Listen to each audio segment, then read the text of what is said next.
A few years ago, I was in a big corporate role, making great money, respected by my peers, but looking for something else. I didn't want to blow up my career with a reckless move, but I knew I did want something different. So I did 6 specific things that gave me freedom without starting from zero. So let me show you exactly what worked, because if you're feeling boxed in despite all your success, this might be the most important video you watch this year. These 6 things will work specifically as a senior professional because you're not early career hoping for a lucky break. You've got 10 to 20 years of credibility, experience, and networks, and that is enormous leverage. And when you do these 6 things, you transform from operating from dependency to operating from choice. So let me tell you what they are. The first thing I did was to step back and audit what actually mattered to me. Not what's supposed to matter based on my title or what looked impressive to others, but what genuinely energized me versus what drained me. So here's exactly how I did this. I started tracking my energy across a typical week. Not my time, but my energy. So when did I feel lit up? When did I feel like I was doing something that really excited me? And when did I feel like I was watching the clock? What work felt like flow? And what felt like friction? And what I discovered surprised me. The parts of my role that energized me were coaching senior leaders, building client relationships, and developing my teams. And that made up maybe 20% of my week. The other 80% was technical work, internal meetings, and admin, which was slowly killing my motivation. And those parts that energized me were closely related to a few core values of mine, such as hope, honesty, and social intelligence. And the reason this works is that your values aren't abstract concepts. They're encoded in your energy patterns. So when you're working in alignment with your values, time kind of disappears. But when you're not, even successful work can feel exhausting. So don't confuse your skills with your values. Just because you're good at something doesn't mean it should define your next chapter. Many senior professionals are excellent at work that fundamentally misaligns with who they've become. Now, the second thing I did was start building an identity outside of my current role. Now, this sounds simple, but when your whole professional identity is wrapped up in the company that you work for and your job title, it's psychologically terrifying to imagine yourself as anything else. Here's exactly how to do this. Start referring to yourself by the more exciting parts of what you do, rather than where you work or your job title. I also started writing on LinkedIn about career transitions, speaking at events outside of my industry, and having conversations with people who knew me for my thinking, not for my job title. And each of these small moves diversified my own identity. And the reason this works is that identity diversification reduces the trap. If 100% of your professional identity is tied to your current role, then leaving it feels a bit like losing yourself. But if you've built a broader identity, then you've got more options. But don't try to build a completely different identity overnight. That will just create some sort of identity crisis for yourself, not identity expansion.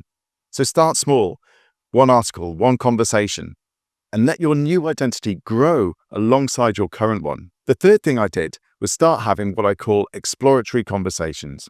These are just informal chats with people outside of my company about potential opportunities, not with the goal of applying for anything, but to understand what my market value was and what else might be possible for me. So I reached out to people in my network and said things like, look, I'm thinking about my next chapter and would really value your perspective on how my skills might transfer to something else. The idea was to keep it low stakes, just to gather some intelligence and not commit to anything. And what I discovered actually really shocked me.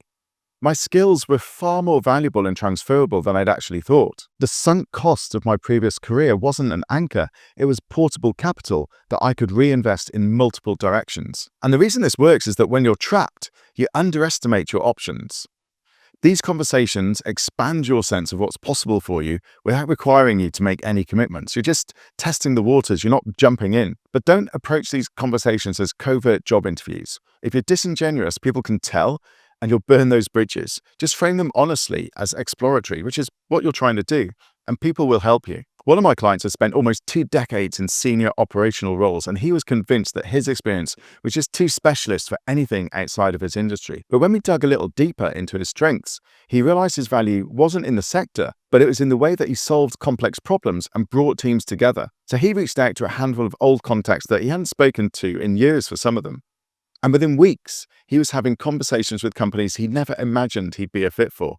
And one of those conversations that actually turned into a role that gave him more scope, more recognition, and far more energy than the job he'd been stuck in. His whole trajectory changed the moment he stopped assuming that he was trapped and started exploring what was actually possible. The fourth thing I did was to create firm boundaries around activities that drained my energy without creating value.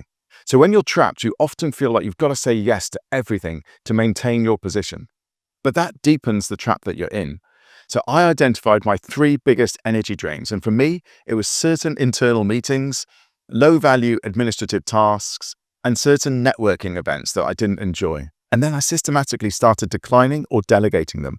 I'd say, look, I don't think I'm the right person for this, or my current priorities don't allow for this at the moment. And the first few times it felt a bit uncomfortable, a bit risky, but what I discovered was that no one really cared. Most of these activities weren't critical, they were just habitual. And by protecting my energy, I then had more capacity for the work that actually mattered and that really energized me. The reason this works is that when you're trapped, you're often drowning in low-leverage activities that reinforce your sense of being boxed in. But setting boundaries can create some space for you, not just in your calendar, but in your psychological capacity to imagine something different. But here's what you must not do. Don't suddenly become unavailable for everything important. Strategic boundaries aren't about becoming selfish, they're about becoming intentional. So say no to the things that drain you without giving you anything back, and say yes to the things that energize and create value for your organization. The fifth thing I did was to create what I call a leverage inventory, a comprehensive document of my skills, results, relationships, and assets that I could take with me anywhere. And when you're trapped, you often underestimate what you bring to the table. So here's exactly how to do this. Create a simple document with 4 sections. Hard skills, what technical expertise do you have?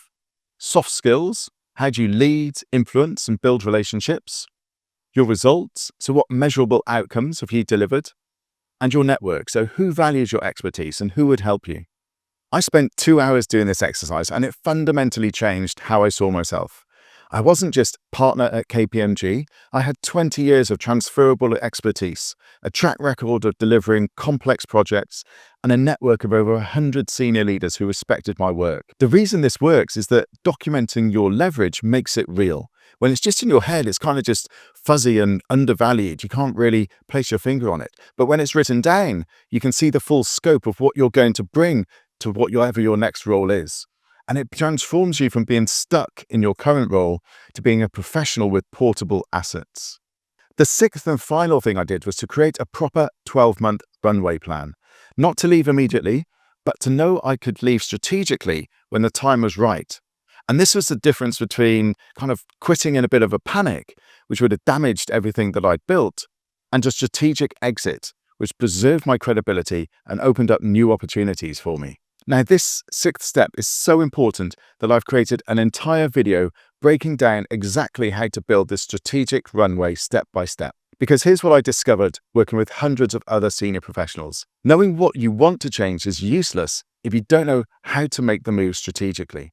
So watch this video next, how to make your next big move at 40 plus.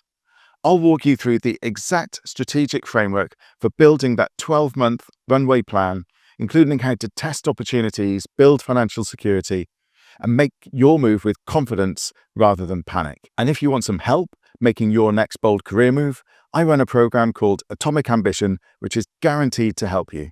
The link is in the description. And if you're enjoying these videos, make sure you hit the subscribe button so you don't miss the next one. And if you like this video, click like and leave me a comment. I'd love to hear from you.